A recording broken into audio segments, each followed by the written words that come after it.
Hello, everybody, and welcome to part two of the LeanTossup College Football Podcast for Week 4. So, part one, we kind of recap what happened last week, some plays we like.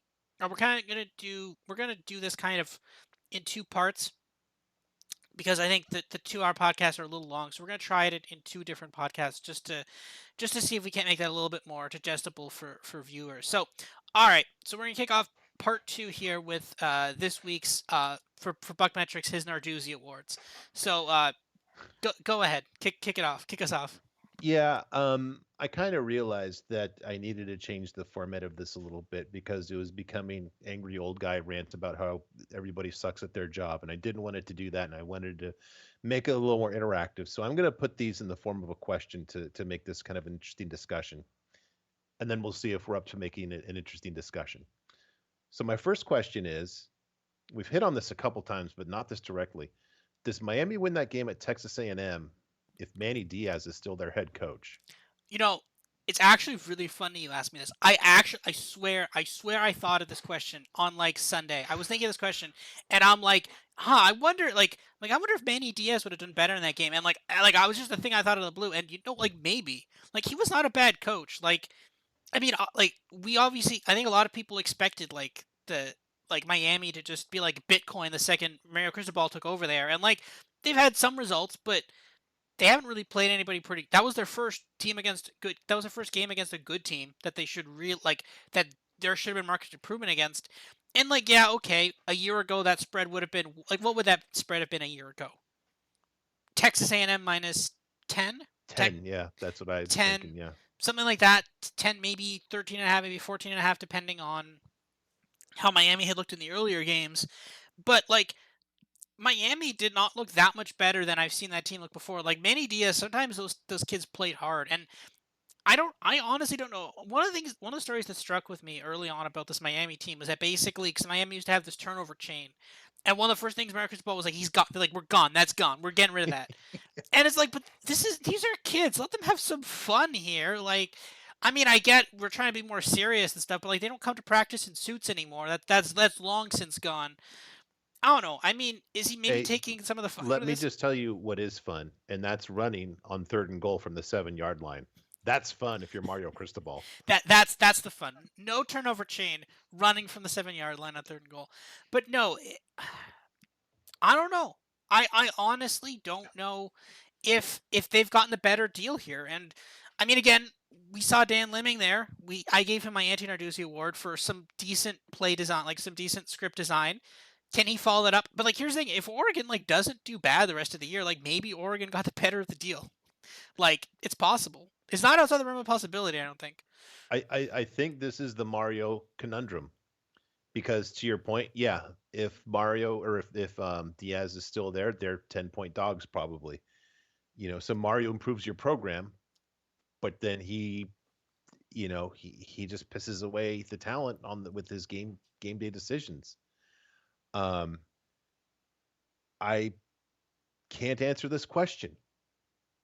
And I think what you've said is, you've kind of hit on it right. It's like you don't know who gets the better of this deal, and that's just it's amazing. And that's Mario Cristobal just in a nutshell. Yeah, That's the and Mario experience. that's the thing, right? We picked Miami as a direct fate of Texas A&M, and that didn't happen. So let's yeah let I mean Miami's got some interesting games coming up. They actually play Middle Tennessee State this week. Um, so uh yeah, it's some interesting I think my Middle Tennessee State's getting 25 and a half. Seems like a lot of points for a Yeah. Miami team. And again, Middle Tennessee State's been this weird team, right? They lost week one to James Madison, and then they were they were like 15-point dogs to Colorado State, crushed them. I don't know. I think I've played them on the spread there. I don't hate it. You're getting 25 and a half points. Middle Tennessee team's a little scrappy. So what's up next? Next, do Notre Dame fans take anything good away from what happened Saturday? And just some details on this. They had less than 300 yards of offense and less than 5 yards per play against Cal. Their entire offense is basically run on an area ground the size of a handball court. They scored 10 against Ohio State, and then they watched Toledo double that up in Columbus. and then the team that just beat them lost to lowly Bowling Green, who was kind of on the verge of firing their coach. Um, I don't know how you literally take anything good away, and I can't wait to listen to the Four Horsemen pod because I think they're just gonna have just just like the emoji with like the straight line for your mouth, just like don't know, nonplussed. Yeah, it's not good. That is not good at all. I mean, They there's a won f- though, they, well, yeah. I mean, a win's a win, right? No, a win is not a win. I mean, this is the, there's a hilarious video online. It was from the broadcast of the offensive coordinator from the booth just ripping into Chris Pine, or his name's Yeah, not, no, his name's not Chris Drew Pine, Pine. Drew Pine. I want to keep calling him Chris Pine. I don't know why. I just keep calling him Chris Pine. It was Maybe funny. because he's acting to be a quarterback. Maybe no, because it was so funny because for my model, because I have to plug in the quarterback name, so I typed in him as Chris Pine. And it's like there's no Chris Pine. I'm like, what do you mean there's no Chris Pine? I saw him play last year. Like there's no Chris Pine. There has to be a Chris Pine. But like no, it's funny. But yeah, no, like he ripped into him. He's like, do your effing job. The entire team's counting on you. And then they cut to him on the sideline. He's just like so like terrified. No, I mean here's the thing. On one hand, yeah, okay, you get a win. Great. And again, this is I said this earlier in the thing. When they talk about wins, they should be talking about spread in there. The spread was 11. You won by 7. That's not covering the spread. So, this is the thing, right? Like I am if you're a Notre Dame fan, and again, I still don't blame completely um Marcus Freeman. They have no quarterbacks. Apparently the problem was they just didn't have Yeah, any quarterbacks. Like their offense is horrible. Their defense is still pretty good. yeah, That was I had the 11 there. That was terrifying. There was an interception. There's an interception. I'm like, okay, go down, go down. He went down. Then that interception got nullified. Then there was a pick six, and I'm like, no, am I really gonna lose this on a pick six? And then that got called back 'cause of a really dumb targeting play on behalf of Notre Dame. So I'm like, okay, fine. Then I think finally it was an interception or turnover on downs. And then that ended the game mercifully. So I'm like, thank God it kept the plus 11. But no, it's like they could have lost that game. This was not a dominant Notre Dame performance that you would expect against Cal. They were nervous, and the fact that Notre Dame, like North Carolina, is like plus 1, or yeah. I No, they think are. They're +1. I saw -1 in my book. -1, minus 120 Okay. the money line. Not a huge, not again, not a huge difference there between a +1 Yeah. -1. But again, like yeah, I love North Carolina this week. Like that's like I don't think they should have beaten Cal, and Cal is not really good. And like now you're dealing with a team that might actually be kind of good. Like, Yeah, I like North Carolina too, and I think I didn't say this. I was going to put this in a couple weeks ago after maybe week 1 or week 2 about in the USC update about it's going to be interesting kind of using the last game of the season as a kind of marking point to see which is going to improve more over the season, USC's defense or Notre Dame's offense. USC's defense has at least improved a little bit. Notre Dame's offense is bad and going in the wrong direction. That's the thing.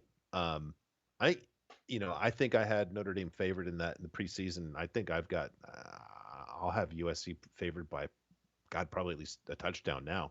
Notre oh Dame just yeah, can't score with them. They're not going easily to score anything they can't score, right? And at that's the the thing. Coliseum. Yeah, Yeah, like we talk a lot about Ohio State's defense being suspect, and it is. But at the same time, like now you're like, okay, their defense was suspect. Notre Dame scored 10 points against them. If you have, and like again, Ohio State's offense is pretty good, not amazing, but has been slowed down by good defenses in the past. Now you're like, and again, what happens if Wisconsin actually were to upset Ohio State or come close to upsetting Ohio State, or like Ohio State only puts up like 30, Notre Dame is done. Like that's like if you're yeah. basic like if all of a sudden then like right now the only thing that's keeping them well not they're not actually ranked, but the only thing that's keeping them up in people's minds is the fact that they held Ohio State to 21 points. If Wisconsin holds them to 21 points or 30 points or 28 points, suddenly that looks a lot worse now. Suddenly it's like okay, our defense isn't even that good, right? So, yeah, that's very concerning if that's what we're looking at. So, Or if you just play like you did against Cal for 3 more weeks, yeah, then nobody's going to even care about that Ohio State game. Will be, yep, different team. exactly. Long ago. Yeah. What's next? Okay. We mentioned a little bit about the Spartan defense at Michigan State is not getting better, and it seems to be getting worse, actually, at least on the passing side. Is it time for a discussion about is Mel Tucker, is this a sustainable thing in terms of what success that he's had? Well, I mean, they gave him a massive contract last year. They gave him like a 10-year, so he's safe for this year. He will not find Yeah. himself on our hot seat this year. But like, this is the problem, and we even said this. Like, I think we said this early, like in the preview podcast for the Big Ten. Like, how sustain like you have one guy who goes out and has a massive breakout year. How sustainable is that year over year, right? Hmm. And they basically, I think they gave him like a 10-year extension for like a A hundred 10-year million. extension, yeah. Yeah, for like $100 million, like $120 million, some insane number. And it's just like you think that, like, you had such a small sample size to base this off of, and it was possibly a down year for most of the Big Ten, with the exception of Michigan, which you lost to. Or no, they upset Michigan, but then they lost to Ohio State, and I think Purdue. Like, you based all of it off of that. You had a really good running back too, which counts a lot more in college than it does in the NFL. That guy is now, I don't know, one of the four Seattle running backs that are. There was a ridiculous play this weekend. There was a ridiculous play where Seattle didn't have a quarterback. They had four running backs in the backfield in like a kind of box, and then it was hiked to one of them, and then they threw. It was basically somehow a throwing play. He threw it to try to throw it to someone in the end zone, which was immediately picked off. It was a horrible play. But anyways, that's a tangent about how bad the Seahawks are. But anyways, no, like, there's a lot of questions about should they have done that. I don't think they should have done that, and they're probably going to come to regret that in a couple of years. But they have Big Ten money, so it's not going to matter as much. But like, could we be looking at, like, I don't think next year we're going to talk about Mel Tucker on the hot seat. I think probably they need a buyout. They need a couple more years to be able to pay it off. But like, by 2024, we might be talking about Mel Tucker being on the hot seat. Yeah, it might be. Yeah, and interesting. Very interesting to watch. Yeah, because I've already taken Minnesota this week. They're up. Minnesota's up to 3. I got them at, Wow. I think I got the money line at -140 or something. Yeah, So I nice. got the money line already. But yeah, like, it's or -130. I can't remember. But yeah, it's this could. But the thing is, to be fair, we also talk about Michigan State's passing defense being bad. Like, Minnesota not going to be passing a lot, right? They're going to be running the ball a lot, which again, Michigan State's like rushing defense may not be that great either, right? So I just think Minnesota's a better team, and I think they could probably be able to fairly easily handle Michigan State. Yeah, likewise. I got them given 1.5, so we're the same line there. Next one. So, does it officially take 2 seasons to get all the Rocky Long DNA completely out of a program? Because boy, whatever success that they had that left over from Rocky Long at San Diego State is now way, way, way a memory. At Utah, they had a QB plus of -40, which I think is the worst I've ever seen. They had three guys throw passes, which is not a good sign. They had 3 point yards per play on offense. I didn't know this. I just as I did a deeper dive this time than during the preseason pod. Their offensive coordinator was Brady Hoke's wide receiver coach at Michigan, and I encourage you to ask Michigan people what they thought of anything related to the offense when he was their head coach there. Um, there's nothing I think salvageable about them at this point, right? Yeah, this is another team that did amazingly well last year. Um, and they've just not had a strong year this year at all so far. I mean, they lost to Arizona, but Arizona might actually be half decent, but they did kind of get crushed by Arizona though. So yeah, I'm not liking this San Diego State team this year at all. What is the spread? Is that game on the West Coast or not? No, Yeah, it's at San Diego State. let me see if I Um, could find that. I got Toledo giving just one when I grabbed it, and I don't know if that's up since. I'm trying to find it. Toledo -3. Wow, that's up to Toledo Congratulations. -3. That's maybe that's a little too rich for my blood, but yeah, that's like probably not unexpected. Like, they could. Let let me ask you this: if you have Toledo, what are you scared is going to happen? Oh no, San Diego State is going to fill in the blank. I mean, it is still a MAC team, so there's that. But like, what do I have?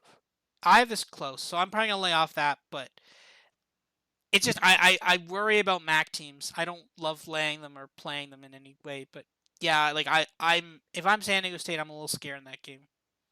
Yeah, for good reason. Yeah. Okay. This last one is not to pick on you. I'm genuinely curious about what is Florida? So, Yeah, one measure I've heard from Dan Rubenstein on the Solid Verbal, he says, throw out a team's best and a worst, and then what you have is what a team is. And I don't even know what their best or worst is. I mean, that win against Utah was nice. I guess that's their best. What's their worst? Is it that loss to Kentucky or is that win at South Florida? Um, I just don't know. Just they got outgained by South Florida. They lost third and fourth downs, 59% to 38%.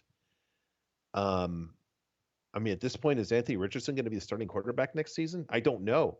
There's so many questions here. yeah, and this is the thing. I will say that under Dan Mullen, they would have lost that game to USF. So that there's improvement there. So Very fair. look at the silver lining. I mean, here's the thing. Like that's a fact, right? And I was worried about Florida. I didn't mention it in the thing. I was not going to lay the 24 and I was going to get the USF plus 24 and a half. The only reason I didn't was because there was a very similar game last year when like Florida was I think laying like 21 against a Tennessee team last year, and I'm like, this Florida team doesn't deserve to be laying 21, and Tennessee actually did cover the 21, so I wasn't going to lay it this time. But or I was gonna take the points because there's a chance I thought there was a chance that they could actually just go off and actually just cover that spread. Um, but I should have because everything was pointing to them not covering it. But it's fine. You sometimes you just don't play some games. But no, like it was not good. And this is the thing. Like last year when you talked about Dan Mullen, like he started with Emory Jones, brought Richardson in for a couple of games, and he benched Richardson back in favor of Emory Jones. And I think a lot of people, and I was kind of one of these people early season, was like this Anthony Richardson guy. He's got a lot of potential here. He could run the ball and he could make some of these amazing throws, but he's just not done any of that yet. And I think maybe there is some reason why they they benched Richardson. Why Mullen benched Richardson? He's like, you know what, this kid isn't consistent enough. And if you're picking Emory Jones, the guy who's the quarterback for the Arizona State team that just got lost to a MAC team, then like that says a lot about you, right? Now, there have been some good ones, right? Like they did beat Utah. That's pretty good. But Yeah. at the same time, though, like, Well, that's why I'm saying, what are they? I don't know what they are. yeah, I, it's hard to say. Like, I don't know if they're a rushing team. I don't think they're a passing team either.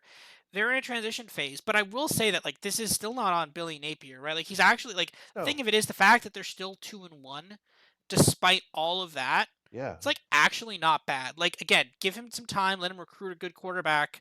He can build his team up pretty well. But like, yeah, the fact he's like again, if this was a worse coach, they're 0-3 right now. Right? Like they would have lost to Utah, they would have lost to Kentucky still, and they would have lost to Tennessee. Like or they would They they lose at lost least to one of USF. those.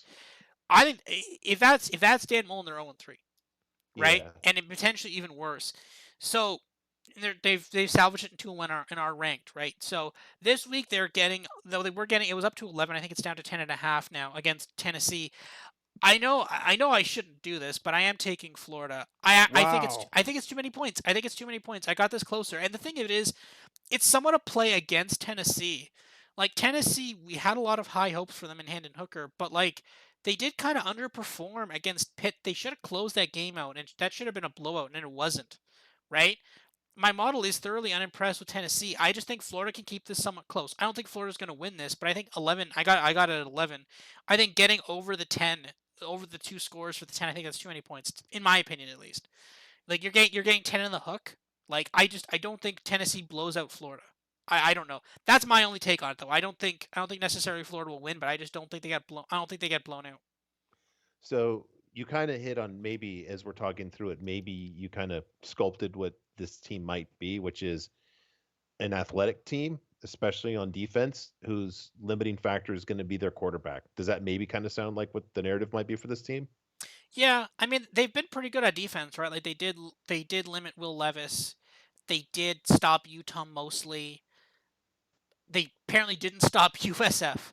But like yeah, they're pretty good on defense, but like yeah, their offense has let them down in the past. And I mean the thing is if your defense puts you in a position to succeed, I think like Richardson's only hitting like what 50% of his passes. Like it's really bad. Yeah. And like if that's the case, then I think like if he could just improve that accuracy just a little bit, then that's how this team becomes competitive with Tennessee, right? So Yeah. I don't know.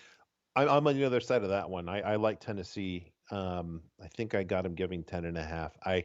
I think I'm a bigger believer in this angle in that your first road start, especially your first conference road game of the season, is tough. And this is his first start. That's not an easy place to play.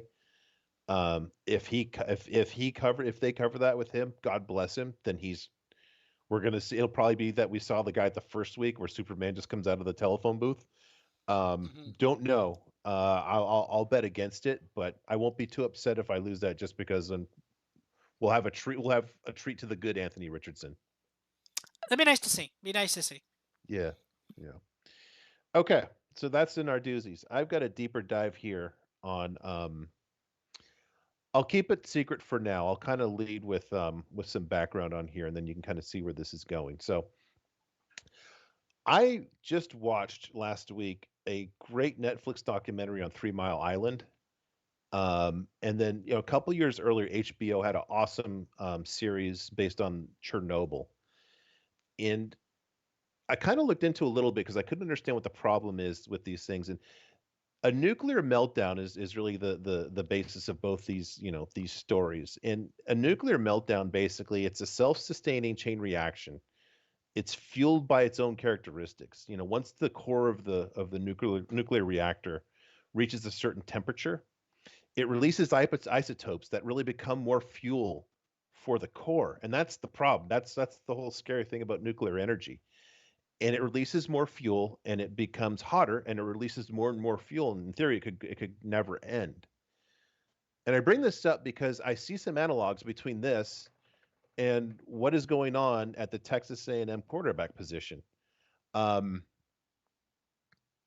this takes years to pick up, and it's crazy in that what you see is if a quarterback doesn't work out with how their roster is constructed right now in A&M, they have to bring in a less experienced guy. And then what happens is because the scheme takes so long, the less experienced quarterback has the same problems, may even worse. It's amplified because he's less experienced. So then what do you do after this? You're creating more fuel for the nuclear reactor that is your shortage of quarterbacks that know the Jimbo system. Um, and you're stuck. And I've heard this. I'm not an X's and O's guy. I don't know this, but smart pods that I listen to just say it asks quarterbacks to do things that aren't real. I actually happened to see today a story about this, a complexity about the quarterback or the A&M offensive scheme. So here's what one of his quarterbacks said after the fact. The advantage of Jimbo's offense is that when you and him are on the same page about how to read a play and how your eye pattern is and how you see eye to eye on every single play, you get great quarterback play. That's when you see Kellen Mond, my emphasis, in his third year, ripping it out there. Only Jimbo knows how to properly execute the play. Then this guy goes on to say he made an NFL camp and he said, yeah, it was actually easier to learn plays the NFL because they kind of put it in a more of a teaching scheme and not just kind of look at the word and here's the word and figure out the pronunciation, the spelling yourself. Um, you know, and then he compared the NFL to when he was learning Jimbo's offense. He said, as he was learning Jimbo's offense, he said, I didn't know when it was coming, but I knew I was going to be getting in a car crash. Eventually, it started slowing down, and the car crash was happening at a slower speed, but I really didn't know what was going on. So clearly, this isn't just like theory. There's some fact behind what's going on with their quarterback position. So, what do the numbers say?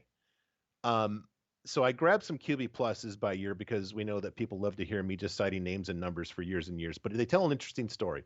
So in 2017, the last A&M season under Kevin Sumlin, Nick Starkel was the starter until he got hurt, and he had a QB plus of 125.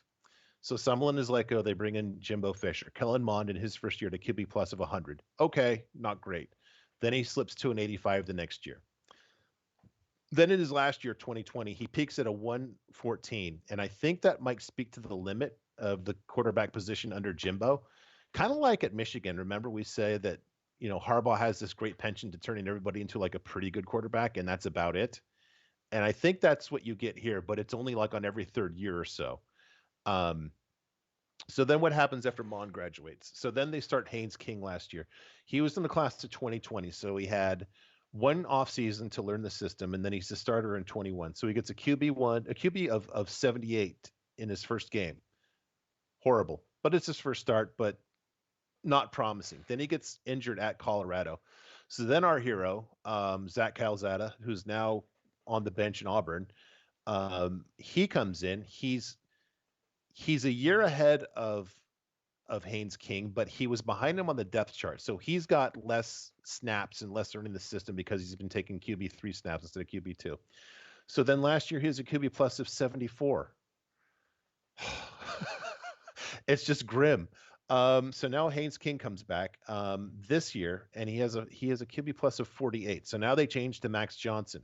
Max Johnson, he just transferred in the winter from LSU. So what does he do in his first start? We talked about this in the last episode. He threw for 140 yards against Miami. Great. He's not the answer. 140 yards is not going to win you any games in the SEC. So what do they do now, though? The only other alternative is a true freshman, Connor Wegman. Um, so my takeaway here is, this scheme has really painted them to into a corner that there's really no solution to run to. Just like a nuclear meltdown. The best case is basically you're going to get one, maybe two seasons every 2 or 4 or every 4 of actually good QB play, and the rest of the time, until you've got kids lined up and willing to wait, which doesn't happen in the transfer portal era, you're going to have a lot of down years up and down in this offense in College Station.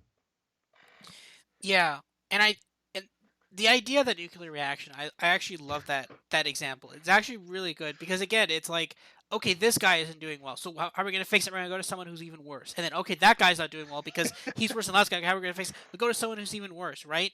And it just keeps getting worse and worse, and it's building more and more pressure, right? And that's exactly what's happening though.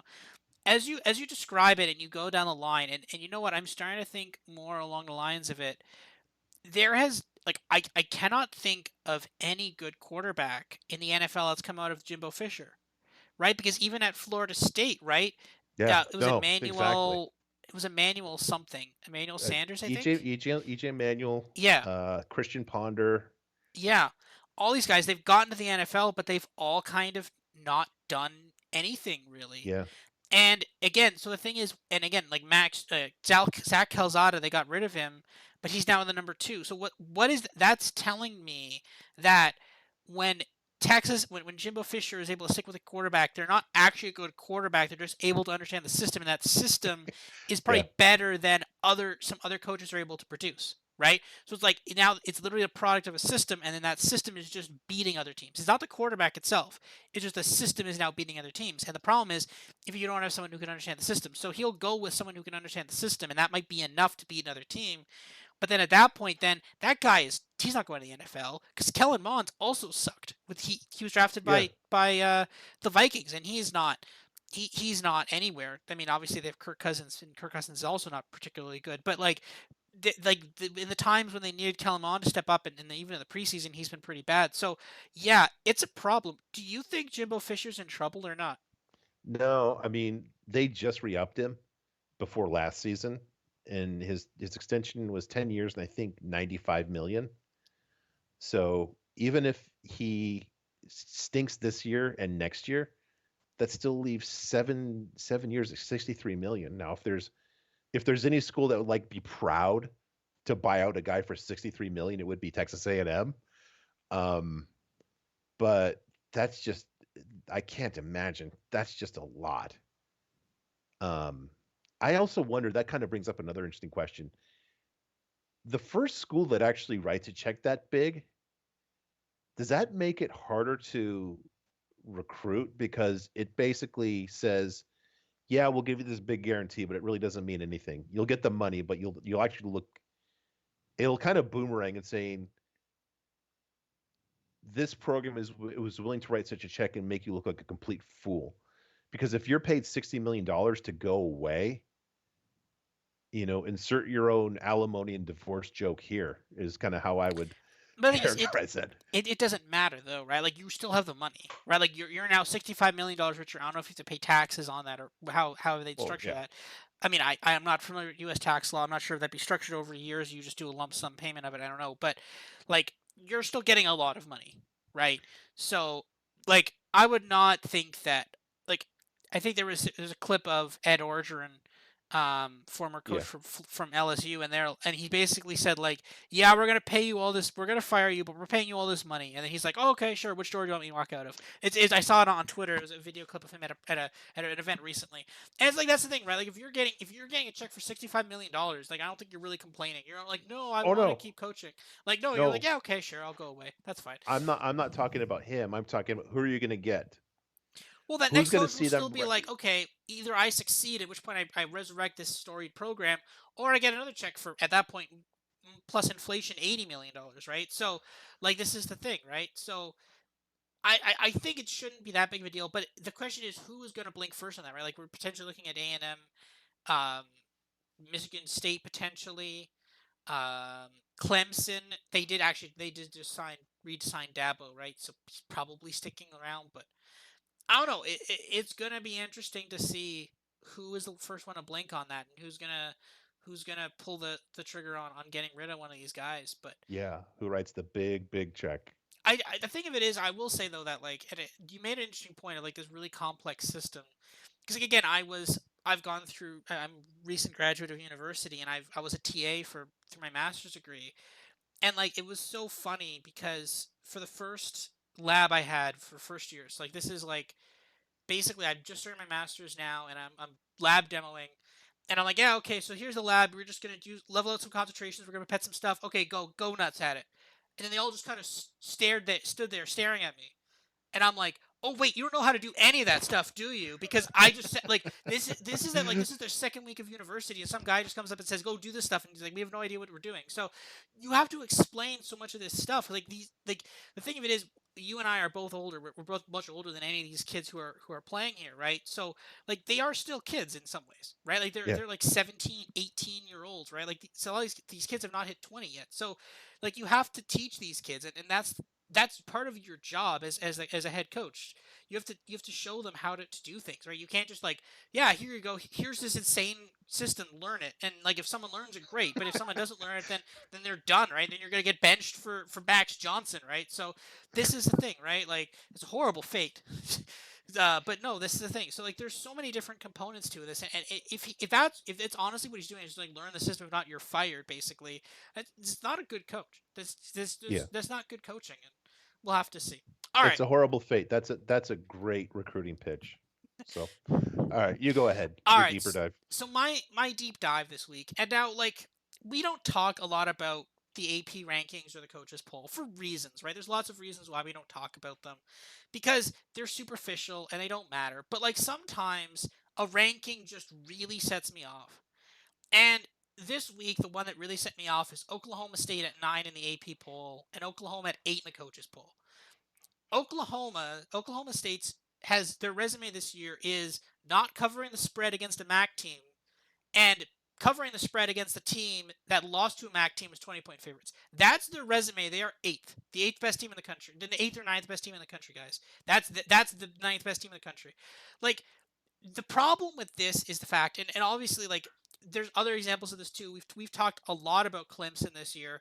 They're outgained by an FCS team. Clemson is 1-2 against the spread. The only team that they cover the spread against is Georgia Tech, who's probably going to fire their coach. Um, and like there's other insane stuff too, like Baylor right now. Baylor is the 17th team, is 17 in the AP and the coaches. They're 3-point dogs or 2.5, depending on which book you're at. They're basically a 2 or 3-point dog to an unranked Iowa State team. Iowa State only has basically they only have ranked only by 16, 15 of the coach. They have no votes in the AP poll. Iowa State. They only have 15 points in the AP poll, in the coaches poll, which means basically only 15 out of the 65 coaches rank them 25. Because I'd assume that's how the points work. There could be some combinations like them getting to 24th or whatever. I don't know. That's not important.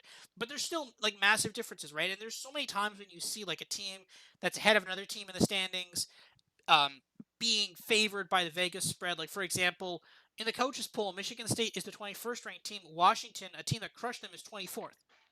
Right? Like just Mhm. insane stuff. Thankfully, the AP poll actually ranked Washington ahead of Michigan State this week, which was nice of them. Thank you for doing that. Apparently, it's better than the coaches poll. But this is the thing, right? Like, and the problem with it is like people like Oklahoma State, like a lot of these teams just tread water and they just get getting pushed to the front of the line if they keep winning games, right? Oklahoma State, they lost the Big Yeah. 12 championship game last year on like the last second play because they had basically four tries to get to goal, didn't get it on that try, come back massively against Notre Dame in the bowl. I can't remember which bowl it was. I think it was like the Peach Bowl or something.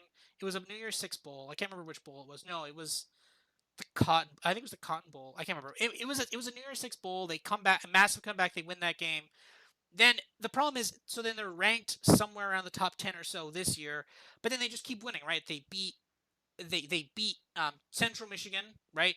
They beat I think a D2 team, and then they beat Arizona State, they just keep moving up, right? It's just like, okay, yep, just okay. Well, they didn't lose, so we're not going to drop them. They didn't lose, right? Like, and this is the third time I'm going to say this is this episode. They really need to start looking at spreads. Like, they need to like when you see the final score of a game, you should show the spread there. So, like for example, when like when Oklahoma State is favored by like 21 or 28 points against Oklahoma against Central Michigan and they win by 14, you're like, huh, they really underperformed what they should have, right? And because there's no context on that, these the these writers or these coaches even, they're just like, ah, Oklahoma State keeps winning.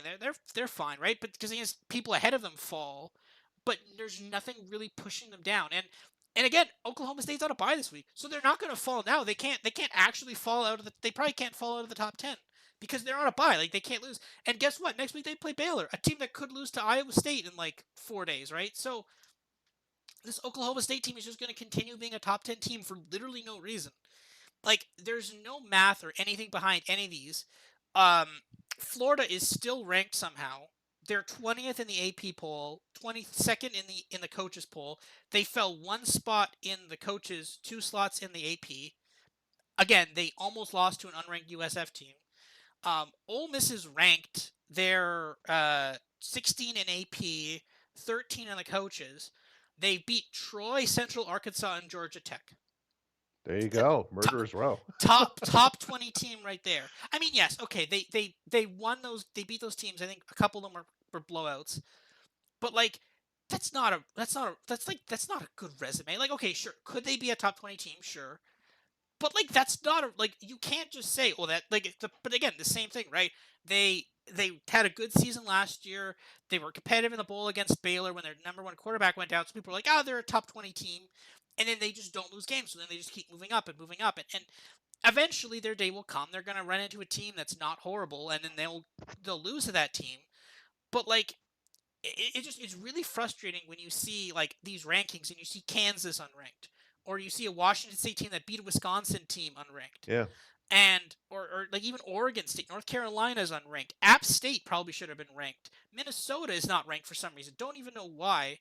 Like there's so many teams that deserve to be ranked, and then there's these teams who are just sitting there being like, yeah, whatever. Like Penn Yeah. State, the fifth, they're the 14th. They climbed 8 spots after destroying an Auburn team that's unranked. How does it even make sense? You can't Yeah. like you're just making this up. They're like, ah, that was a really good win. Like, no, it wasn't. This Auburn team sucks. Like, I don't know. It's really frustrating, and I'm gonna try to make my own ranking system so we can at least address this somewhat, so we don't have these horrible rankings. But like, if I post them on Twitter, it's gonna get attacked. Like people are like, "This is wrong." I'm like, no, it's right. But like, this is the thing, right? So no, rankings always frustrate me, and the thing of it is, it's always fun to look at the rankings and be like, "This is wrong." Like Clemson is 5. How is Clemson 5? There's literally nothing, Yeah. and their test this weekend is Wake Forest, right? So they get to play Wake Forest. Lake Forest didn't cover the spread against Liberty. I suspect it could have been a little bit of a look ahead for Wake Forest, but like this could be Clemson's reckoning. They're fifth, but watch if Clemson wins, they're fourth, right? Like that's how insane Yeah. this is, right? So Yeah. I don't know. It's it's really annoying to see how some of these rankings work, and they really are. In a lot of these ways, these rankings are broken, and I could see this work like 20 years ago or 30 years ago, 40 years ago. When you're watching games in black and white, I could see people like that kind of makes sense for this. But we have so many analytical tools and so much computing power on some of this stuff. This is the best we could do, really? This is the best. Some random journalists who don't watch all these games and don't look at stat lines, they're just figuring out where these teams should be ranked. It's crazy. It is. Let me just you've kind of hit three things for me. First, everybody says they make fun of the playoff committee and they say, "Oh, well they say that they give it a fresh start every time they do it." Well, you know what they do? That's why they move teams for no apparent reason because there's more data behind it. Whereas the voters, for the AP particularly, are lazy. I can't tell you. I know there was one guy who covered USC who actually had an AP vote for a while, and this guy was just lazy as all hell. He couldn't even get facts about USC right. How was he going to know who's better? Between a top Sun Belt team and an OK ACC team. There's no way. There's no way. As far as the coaches go, my old roommate, one of my buddies at USC, he was the student manager for the basketball team, and the coach said, "You fill out the ballot, just don't put us number one." And that was that was the whole process there. So my buddy put us number two, and whoever he liked made the rest of the top 25. That's insane. That they're just like, yeah, someone else fill out my ballot because they don't know, and it's so crazy. I just Yeah, and to your point, if you just win, that's all you need to do to not lose a spot. I want to go back to your original example you brought up of Oklahoma State. In the opener, they beat Central Michigan by 14 at home. Well, guess what? South Alabama beat Central Michigan by 14 at Central Michigan. Okay, their next game, they beat Arizona State by 17 at home. Well, guess what? Eastern Michigan beat Arizona State by 11 yeah at Arizona State. So where is there any meat on that bone? There's nothing there. And they're a top 10 team based on what? yeah that one's particularly galling to me. It Like is. It I is. that one is like, how is Oklahoma State like again? But again, they're like, oh, it's Mike Gundy, he'll get this program. Like it's just it's insane. Like Yeah. I because like they're like because they almost won the Big 12 last year. That's the only reason they're there. That's the problem. But Who can argue with that? My gosh.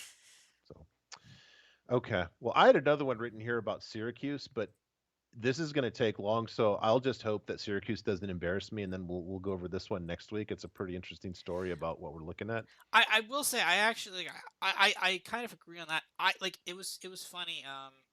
Another good person in the college football kind of stats community, Stats of War on Twitter, he posted like because when you start looking at and it's something we do a lot and I do a lot is like looking at like, okay, if this team beat this team and this team beat this team, and what does it say about this team, right?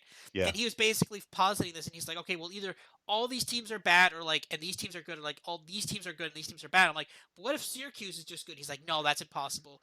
And like, but and he literally said that he's like, no, that's wrong. But like, Nope. if Syracuse is good, then that makes everything make sense, right? Because when you're sitting down, you're trying to piece together these rankings of like, well, this team beat this team and this team beat this team. Then is this team bad? If that this team is bad, and this team is bad. But like, if Syracuse is good, it just fixes everything. Everything is just fixed. It's good. So I'm on the Syracuse is good team. We'll see. Let's see how they do on I think Thursday night. Yeah, Thursday night. I think. Yeah.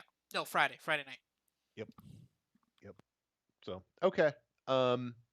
So you want to get to some games for this week? Yeah.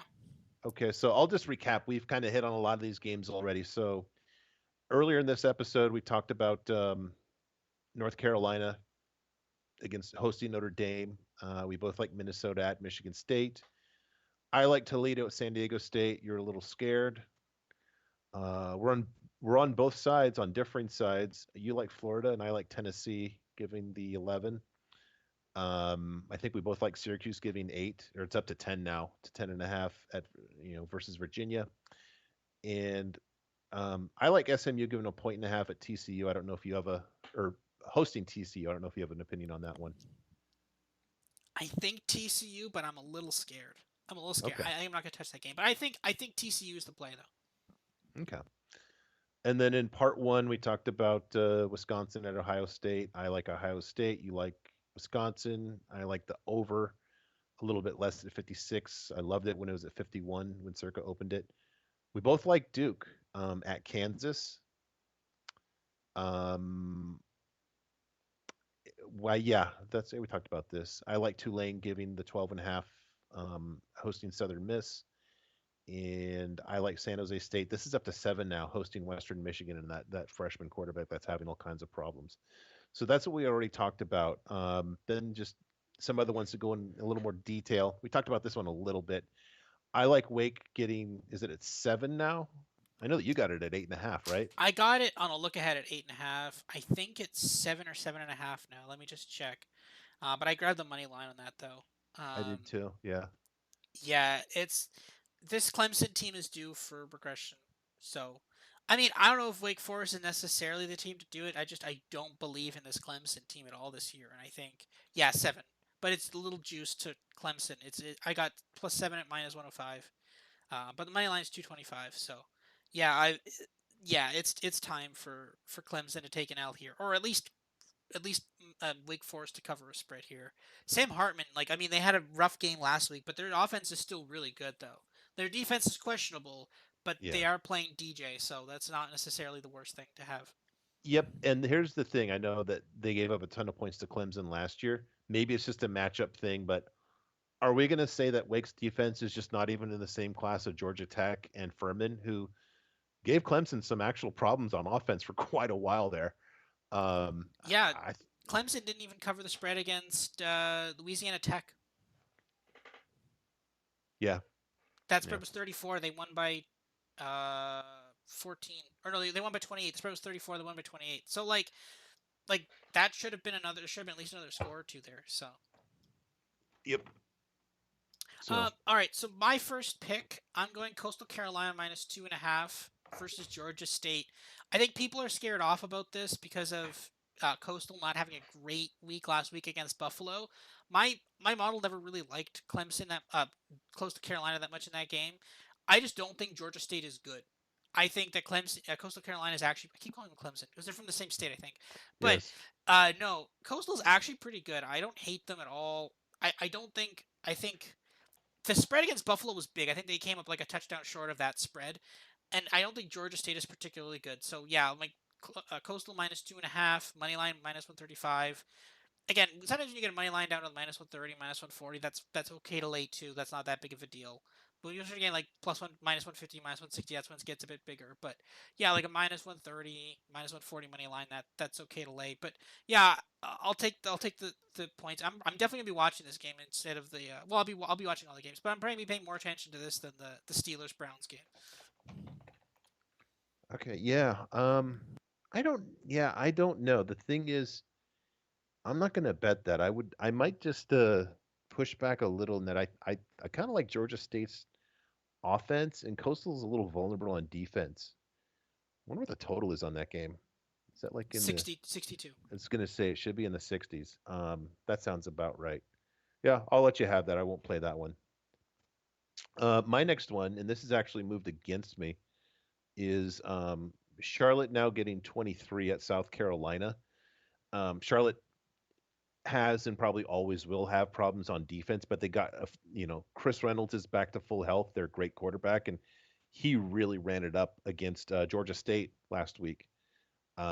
So I think that they will put a decent amount of points on the board. South Carolina's not really playing with at the same level as I think people had in terms of expectations before the season.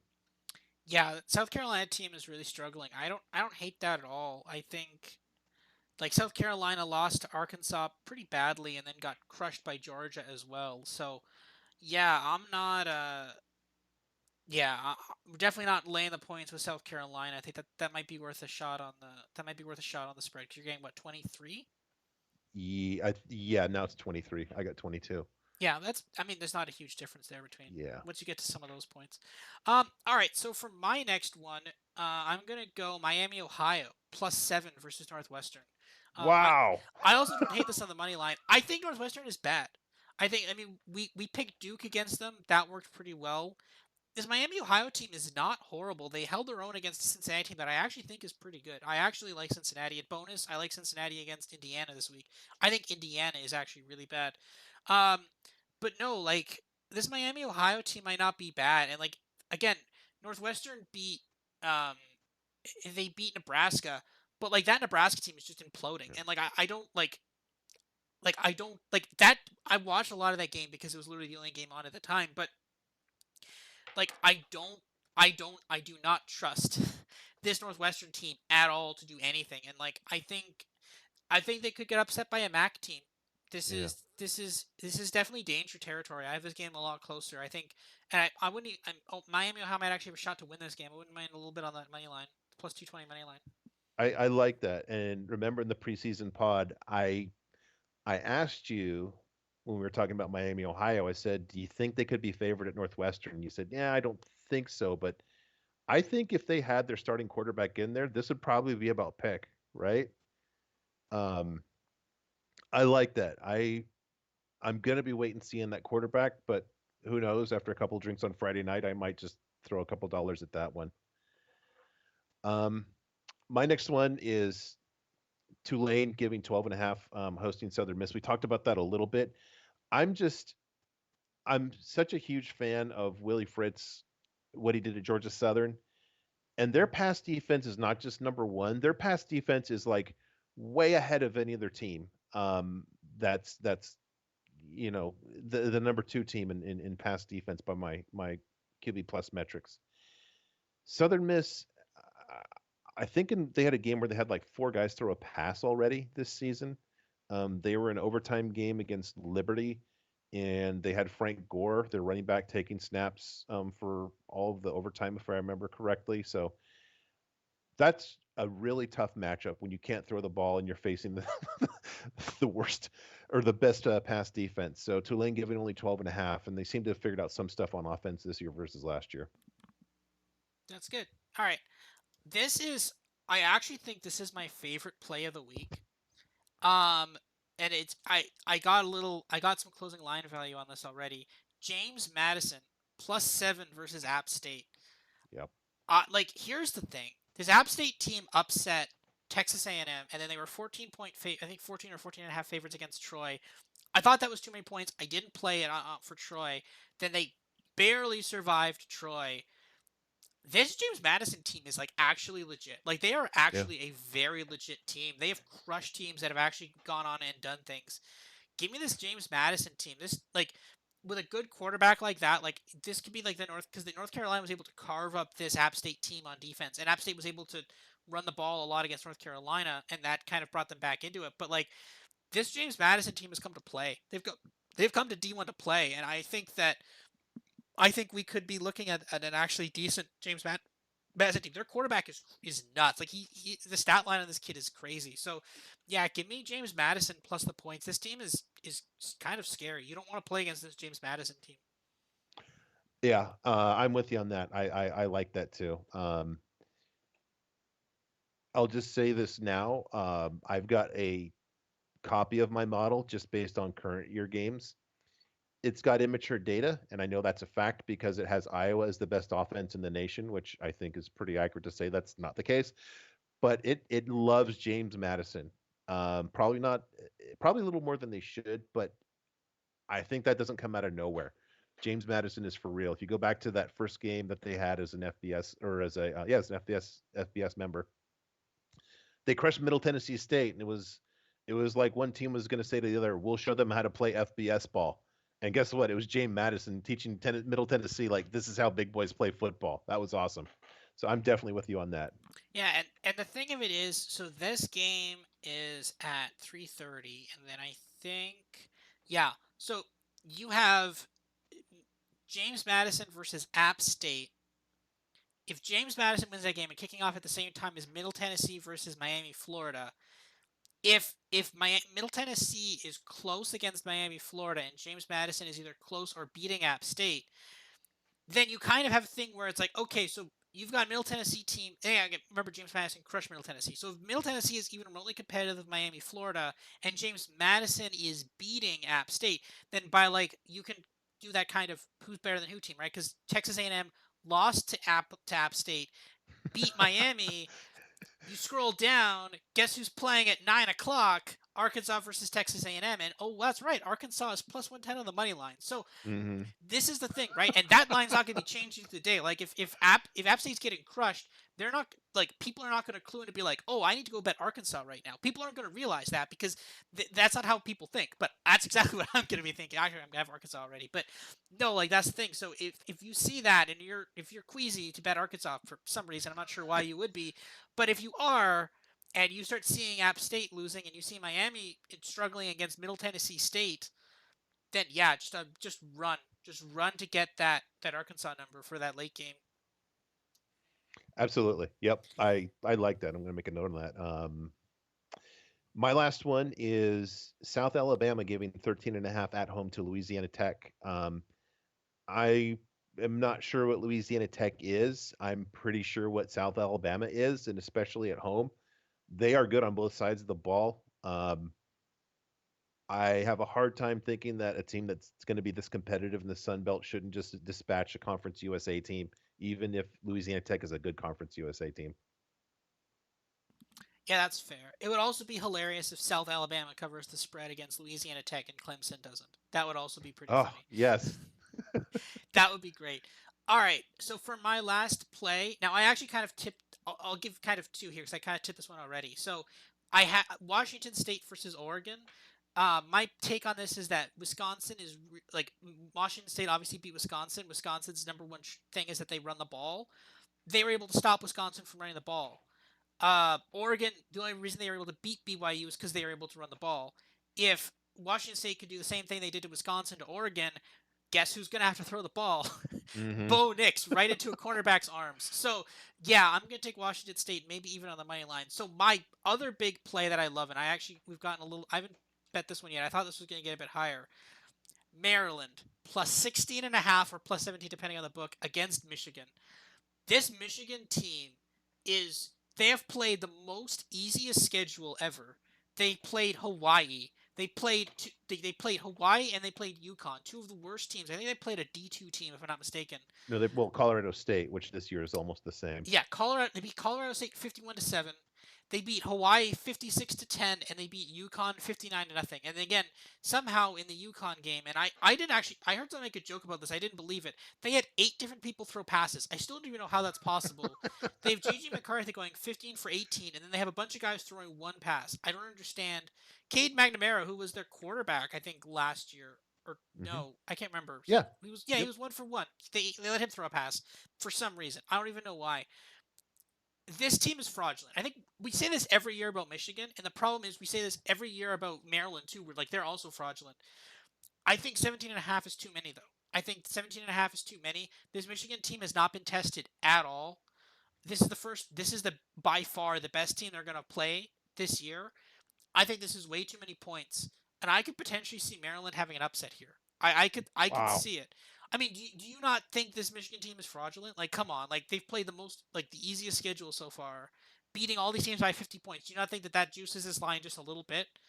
Yeah, I'd put them more as a blank slate than fraudulent. Maybe that's just nibbling at the corners of diction here. Um, but yeah, I can't draw any conclusions on what they are. You literally could not have just drawn up an easier schedule if you wanted to. Yeah, I mean, like UConn, like a UConn, and you get the 1 year that Hawaii is like horrendous. Like, I mean, Hawaii's never, they're not like Hawaii's not a power in any way, but like Hawaii is just horrendous this year, and you get both of them. But like Maryland, and the next week is actually not. No, I think it's 2 weeks from now is Iowa. Then you've got Indiana. You got Penn State. Again, we talked about how easy their schedule is. This is basically their biggest test until they play Penn State, which is also a fraudulent team.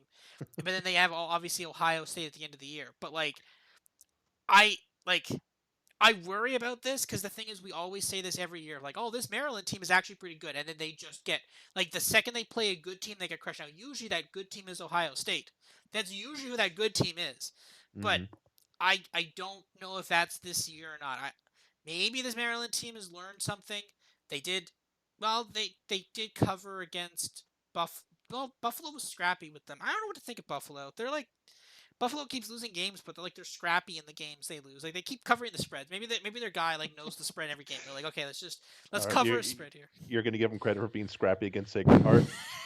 No, probably not. But they keep covering random spreads though. Like they covered the spread against Coastal. They covered the spread against Maryland. So I don't know. Yep. It's it's a weird. Or I don't think I'm not sure if they covered it or not. But yeah, like this Maryland. I don't know what to make of this Maryland team. But like they could like can they cover 17 and a half against an extremely untested Michigan team? Yeah, I think so. Right? Like the saying is you have if you have two quarterbacks, you have no quarterbacks. What was the saying? If you have eight quarterbacks, if you have eight quarterbacks, you're Michigan. Like I like this is the thing. Like I don't like and here's the problem though. What happens if you get there and JJ McCarthy struggles? Do you throw Caden McNamara back in there? Like again, you still have Yeah, you have other Tua in this. Like the I can't yeah, it's not Tua. No, it's not Tua. His name isn't Tua Tagovailoa. it's It's Tualia. Tua Tagovailoa. You have the other yeah. So like like he's not bad. He's still a good he's a good quarterback. And apparently Tua had an amazing weekend in the NFL too. So yeah, I don't hate a play on Maryland here. I think Maryland could do some things. And again, this Michigan team has been completely untested and they lost pieces, right? And like we're talking about like this weekend, um oh my god, Aiden Hutchinson, he had 3 sacks against well, to be fair, he sacked Carson Wentz 3 times. But like when you look at these guys and they go to the NFL and they have success, it's questionable. Like, okay, well then their team lost something, but like we have no way of knowing what they've actually lost because Michigan has played like three of the worst teams in college football, right? So Mm-hmm. like it's really hard to assess where Michigan is as a program, considering the fact that their best the players that have left the team seem to be doing really well, but they're still crushing it because they're playing horrible teams. What happens when they play an actual team? And Maryland is an actual team. So yeah, I would not put it past me to see this is like the annual this is the annual Harbaugh collapse game. I would not put it past would not put it past them to have this one be that game. But Maryland also has a nasty habit of like the second they play a good team just getting Yeah. crushed. But we'll Yep. see. I think 17 points is too many I think for this game, but we'll have to see. Fair. One other thing I wanted to go over, and this is very comforting. So believe it or not, I made all my picks first, and then what I wanted to do was I ran my model, and I just wanted to check it against your model because, like I said, I'm good with some of my data, but I just wanted to make sure I wasn't doing anything crazy. So I found the 8 games, or is it nine? The 9 games where our models are in agreement on some pretty big differences between the line and what we have it at. So Kansas is giving now it's down to 7, hosting Duke. I have Duke better by 9.8, and you have Duke better by 3. Oh, well, we both think Duke is better. Yeah, Wow. straight up. Yeah. Wow. Okay. Um, I'm gonna go bet n- that money line then. Give me a second. I only had the points. I'm gonna get the money line then. That's fine. North Carolina is basically on either side of zero of Pick'em, hosting Notre Dame. I have North Carolina better by about a touchdown. You've got them better by a crazy, crazy number here. Sometimes the model breaks. Yeah, but you know what? I'm there to confirm your number. So, like the Hard Heels there. Florida State, we did not talk about this one. They're giving 16 and a half to Boston College. We've both got them at least 4 touchdowns better than Boston College. Wow. Yeah, I bet that one already too. That's a sneaky good play because like that was 17 and a half, and I'm like that is not like it's rare when you look at see the opening lines and you're like that is not enough points. Hmm. So I've talked about this one a lot. Tulane is giving 13 to Southern Miss at home. We've both got this right at the 23-point difference, so 10-point margin there. Wake Forest, we talked about. The line is 7. Is that right? yes. We've both got Wake Forest about 5 points better than Clemson. Wow. South Alabama is giving 13 and a half. I've got the Jaguars 28 points better. You've got them 38 points better. So a lot of value there. South Carolina is giving 22 or 23 now. We've got this. We both got this a field goal on either side of 0. Wow. This one I'm going to sit out. And then what happens is when I sit these kind out, I always regret it. Vandy getting 40 and a half at Alabama. I've got this as just a 28-point game, and you've got it as a 16-point game. And that's one of those things where I kinda would be, "Yeah, I don't know," and you're probably looking at your number saying, "I don't know," but we're both on the same side as that. So, you know what? We both will not play it, and then we'll look at each other and say, "Well, that was dumb. We should have played it." Mm, Um, I can't though. I just can't. This is where I argue with my model because I think I'm smarter than the model. yeah, there's a couple ones like especially big spreads against big teams. I'm just kind of like, nah, I'll leave that alone. I won't touch that. But like, yeah, but the thing is, Alabama has a nasty habit of just like crush. Like, there's like, Yeah. okay, there's the spread, and I think that's baked into that spread too. But yeah, I don't know. I don't want to touch that. I usually like I need confidence that a team can actually hang with Alabama, and I just don't have that with Vanderbilt. Yeah, agree. Last one. This is surprising to me for there's a couple things. So Kentucky giving 25.5 to Northern Illinois, a team I've been just picking on all season. We both have Northern Illinois straight up better. What? Um, you have them 7 points better, and I have them 8 points better. That's Um, crazy. and I don't have any priors in my model. I've got some immature data, but that's really weird, isn't it? That that's crazy. How is that possible? Do with That's that what you will. I I was like I thought that was like, oh, whatever, that's abhorrent. Like that's not real, but like wow, that's crazy that we're both isn't on it? that side, that we both think that Northern Illinois has a chance to upset. Like I was like, oh, there's no way that's. Sometimes my model breaks and I'm just like, yeah, okay. Yeah, It it, usually it overestimates MAC teams, so I'm just like, I'll leave that alone. But that's crazy if that's what we have. yeah. So interesting. So those are 9 plays that some of which we referenced earlier, but definitely worth thinking about. Yeah, definitely. I'm gonna. I think we'll play the. I think we'll play Northern Illinois just for fun, I guess. Which that would just be the absolute dagger in Florida if like Northern Illinois comes even close in this game to Yeah. beating thing. It'd be just like wow, that would be pretty nuts. Um, but yeah, we'll have to see. So yeah, no, a lot of good games this weekend. I'm excited for a lot of these. Excited for hopefully Clemson to lose. Wish Oklahoma State would drop out of the top 10, but they can't because they're on a bye. So we'll have to wait at least for a couple of weeks until next week. Um, but yeah, there's some good games this weekend. Like I think some better games than last weekend, and hopefully, yeah, I think we could see some pretty cool games. So yeah, I'm pretty excited for that. Yeah. All right. Likewise. Yeah. All right. Well, we will see you guys next week, and yeah, hopefully, maybe hopefully this two-part thing worked, and we'll talk to you guys later. See you guys.